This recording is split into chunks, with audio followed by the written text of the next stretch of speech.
Driver fatigue is a leading cause of accident in Australian roads, of which at least 210 die each year, and 1,700 are hospitalized due to crashes involving heavy vehicles. Currently, fatigue management systems gloss over trip delays, periods where drivers are technically at work but are idling and waiting. Heavy vehicle drivers who are on the road for up to 14 hours can be subjected to hours of delays at loading and unloading bays. This impacts their fitness to drive, but little has been done about it until now. Presenting the Weight Advisor.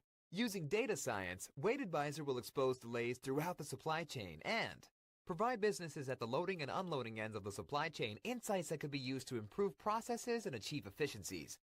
Provide regulators with the data needed to get every participant in the supply chain to do their part responsibly. Provide the industry association with insights that could be used to improve the working conditions of drivers. All these are expected to reduce the driver wait times. Drivers will then be in better condition when they hit the road, more focused and less stressed, which will significantly raise their fitness to drive.